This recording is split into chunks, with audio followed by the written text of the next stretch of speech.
اس مختصر اور فانی زندگی میں اللہ نے بڑے عجائب و غرائب دکھائے.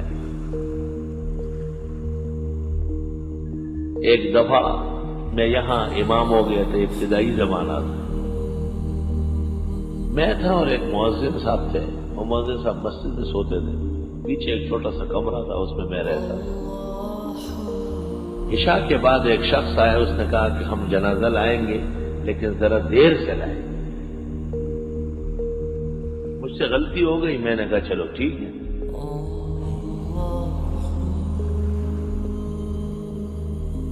خیر جنازہ آ گیا رات کو 2:30 بجے یا 2:45 بجے، لیکن اس دیوار کے پیچھے رکھ دیا، وہاں نہیں.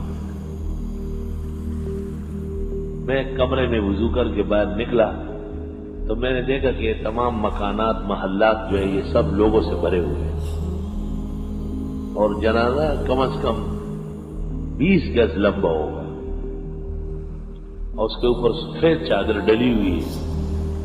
میں نے دل میں کہا کہ اب بس تو گئے ہو، اگر پیچھے بھاگیں گے تب بھی نہیں چھوڑیں گے. بہتر یہ ہے کہ ہمت کرو، اور وہی غیرت مرگم غیرت فن گئی. میں آیا، میں نے کہا صفحے بناؤ. تو صفحے اس طرح بنائی جیسے ایک کے اوپر دوسرا کندھے پہ سر رکھے دیکھنے کے لیے. مائیں زمادر میں ایسا رخشی مائیں اللہ اکبر اللہ اکبر اللہ اکبر اللہ اکبر. کمرے سے منڈا میں بس جنازہ و شما سر مجھ سے کار دے رہا ہوں. خیر اب کمرے کی طرف میں کیا، کمرے کا دروازہ نہیں مل رہا. میں نے کہا دروازہ پیک کر لیا، کیا مصیبت. اور جنازہ انہوں نے ایسا اٹھایا نہیں ہے، بلکہ جنازے کے نیچے ہاتھ دے کے ایسا لٹو کی طرف پھرایا. ایسا محلات کے اوپر مکانات کے اوپر جنازے کو ایسے جیسے کوئی بچے گیند کو مارتے ہیں نا، ایسا مار رہے. میں نے کہا مارو نہیں، چلاؤ اور اپنا کام کرو. صبح تک عجائب و غرائب نظارے نظر آ رہے ہیں. تو بعض اوقات کسی خوفناک صورت میں بھی متشکل ہو جاتے ہیں. چونکہ معلومات مجھے ان کے بارے میں بہت زیادہ تھی، مجھے یقین تھا کہ زیادہ ضرر نہیں دے سکتے اللہ کے فضل احسان سے. ہاں بشری تکلیف ہوتی ہے، خون گرم ہو جاتا ہے، دل کی دھڑکن پیدا ہو جاتی ہے.